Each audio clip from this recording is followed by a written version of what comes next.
Applied chemistry BSc home science second semester lecture number 2। और हमारा आज का टॉपिक है तत्व, मिश्रण, यौगिक, संयोजकता, तुल्यांकी भार एवं मोलर सॉल्यूशन। तो सबसे पहले हम देखते हैं कि तत्व या एलिमेंट क्या होता है। तो तत्व द्रव्य का एक ऐसा भाग है जिसे किसी भी ज्ञात भौतिक या रासायनिक विधियों से ना तो दो या दो से अधिक द्रव्यों में बांटा जा सकता है और ना ही बनाया जा सकता है। या इस प्रकार हम कह सकते हैं कि तत्व वह मूल पदार्थ है जिसको रासायनिक विधि द्वारा दूसरे तत्व में परिवर्तित या विघटित न किया जा सके। जैसे फॉर एग्ज़ाम्पल हम देखते हैं हाइड्रोजन, ऑक्सीजन, कार्बन, ये सभी अपनी एलिमेंटल फॉर्म में मिलते हैं, अर्थात तत्व की फॉर्म में शुद्ध अवस्था में मिलते हैं, इसलिए इनको तत्व बोला जाता है। पृथ्वी पर पाए जाने वाले सभी तत्वों के लिए एक निश्चित प्रतीक निर्धारित किया गया है। इस टेबल में यानी इस सारणी में कुछ सामान्य तत्वों के प्रतीक दिए हुए हैं जो आपको ध्यान से पढ़ने हैं। अब हम देखते हैं कि मिश्रण यानी मिक्सचर किसे कहते हैं। मिश्रण वे पदार्थ होते हैं जो दो या दो से अधिक तत्वों अथवा यौगिकों को किसी भी अनिश्चित अनुपात में यानी कितना भी अमाउंट ले सकते हैं हम, मिलाने पर प्राप्त होते हैं उसे मिश्रण कहते हैं। या दो से अधिक तत्वों या यौगिकों को किसी भी अनुपात में मिलाने पर जो अशुद्ध या विषमांग द्रव्य प्राप्त होता है वह मिश्रण कहलाता है। जैसे दूध, चीनी का जलीय विलयन, सीमेंट, बारूद, धुआं, अल्कोहल व जल का मिश्रण आदि। इसके बाद हम देखते हैं कि यौगिक यानी कंपाउंड क्या होते हैं। जब किसी तत्व का परमाणु किसी दूसरे तत्व के परमाणु से संयोग करता है तो उसके फलस्वरूप बनने वाले तत्व यौगिक कहलाते हैं। या जो द्रव्य दो या दो से अधिक तत्वों के निश्चित अनुपात में परस्पर क्रिया के सहयोग से बनते हैं यौगिक कहलाते हैं। जैसे पानी किस किस से बनता है? हाइड्रोजन और ऑक्सीजन। जब हाइड्रोजन और ऑक्सीजन के परमाणु आपस में रिएक्शन करते हैं या क्रिया करते हैं तो पानी का निर्माण होता है। ऐसे ही नमक जो Na और Cl से बनता है, चीनी, अल्कोहल और इत्यादि। एक चीज़ ध्यान देने योग्य है कि जो यौगिक होते हैं इनके गुण इनके संगठन तत्वों के गुणों से बिल्कुल भिन्न होते हैं। जैसे अगर हम नमक का एग्जाम्पल लें तो नमक सोडियम और क्लोरीन Na और Cl इन दोनों से मिलकर बनता है। तो जो नमक के गुण होते हैं वो सोडियम को अगर हम अलग से देखें और क्लोरीन को अलग से देखें, इन दोनों से बिल्कुल भिन्न होते हैं। अब हम आगे पढ़ेंगे यौगिक तथा मिश्रण में अंतर। यौगिक तथा मिश्रण के प्रमुख अंतर निम्न टेबल में दिखाए गए हैं। नंबर 1, यौगिक में उपस्थित परमाणु एक निश्चित संख्या में संयोग करते हैं, जबकि मिश्रण में किन्हीं पदार्थों को किसी भी अनुपात में मिलाने पर मिश्रण बन जाता है। नंबर 2, यौगिक का रासायनिक संगठन निश्चित होता है जबकि मिश्रण का रासायनिक संगठन निश्चित नहीं होता। नंबर 3, बने हुए यौगिक के मूल गुण पदार्थों से एकदम भिन्न होते हैं। ऐसे ही मिश्रण में मूल अवयव अपने गुणों को बनाए रखते हैं। नंबर 4, मूल पदार्थों को भौतिक विधियों द्वारा अलग नहीं किया जा सकता। और मिश्रण को में क्या होता है? मूल अवयवों को भौतिक विधियों द्वारा अलग किया जा सकता है। इसके अलावा कुछ अन्य महत्वपूर्ण अंतर निम्न टेबल में दर्शाए गए हैं।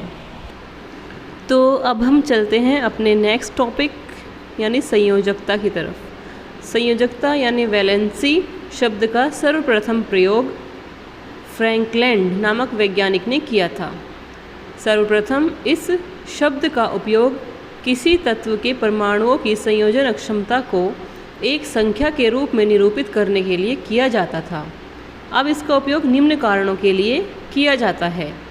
नंबर 1, तत्वों की संयोजन क्षमता को पूर्ण संख्या के रूप में निरूपित करना।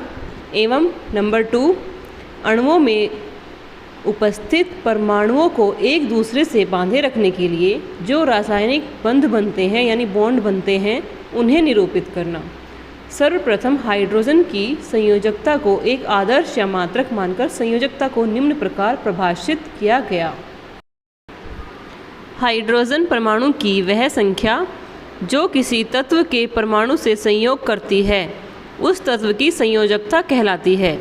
उदाहरण के लिए अगर हम देखें HCl, H2O और NH3 में क्लोरीन, ऑक्सीजन और नाइट्रोजन के एक परमाणु से हाइड्रोजन के क्रमशः 1, 2 व 3 परमाणु संयोग करते हैं। इस प्रकार क्लोरीन, ऑक्सीजन तथा नाइट्रोजन की संयोजकता क्रमशः 1, 2 और 3 होती है।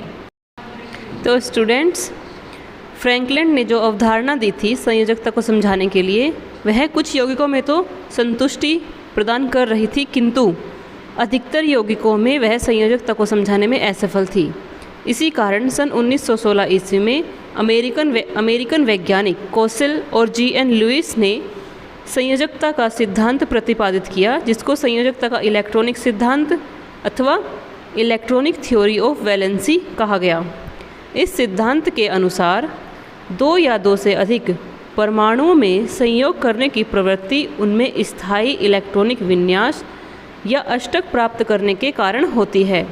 अर्थात सभी तत्वों के बाह्यतम शेल में चाहे कितने भी इलेक्ट्रॉन्स प्रेजेंट हो, उन्हें स्थायित्व प्राप्त करने के लिए किसी से बंध बनाने की आवश्यकता होती है।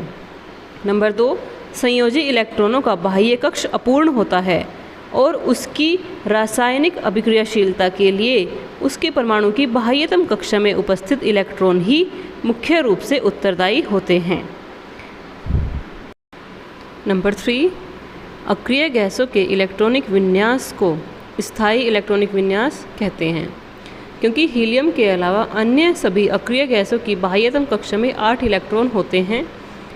या हम कह सकते हैं कि अक्रिय गैस इसलिए अक्रिय होती है क्योंकि उनके सभी कोश पूर्ण होते हैं, और जब सभी कोश पूर्ण हैं तो मैंने बताया ना, कोश पूर्ण करने के लिए ही बंध बनाते हैं सभी रासायनिक तत्व, और जब इनके बाह्यतम कोश पहले से ही पूर्ण है तो ये कोई बंध या कोई क्रिया नहीं करेंगे।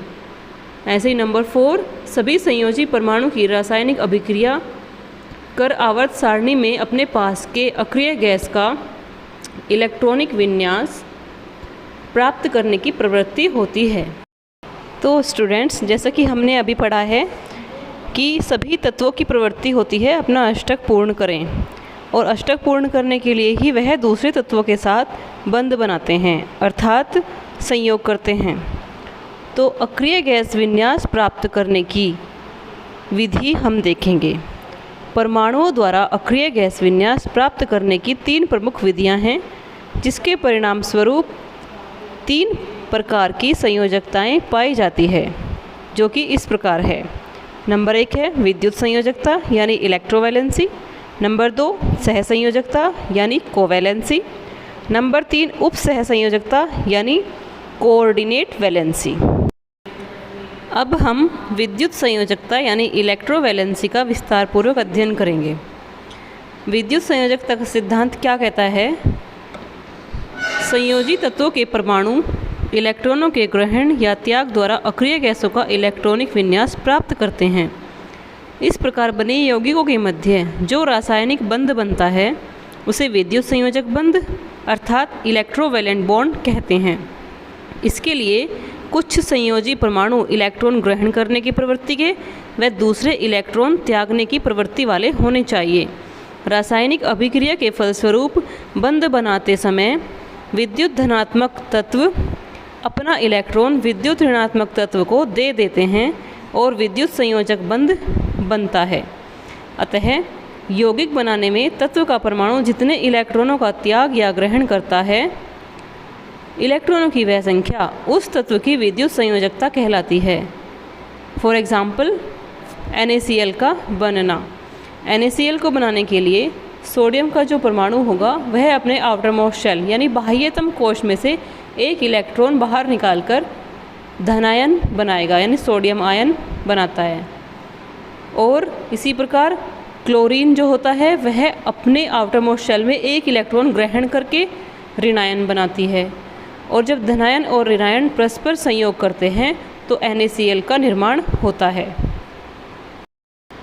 इस उदाहरण को हम निम्नांकित चित्र की सहायता से भी समझ सकते हैं। जैसा कि चित्र में दिखाई दे रहा है कि सोडियम का आउटरमोस्ट शेल का जो इलेक्ट्रॉन होता है वह क्लोरीन के आउटरमोस्ट शेल में जो वैकेंट स्पेस है वहाँ पर जा रहा है, जिसके फलस्वरूप NaCl का निर्माण हो रहा है।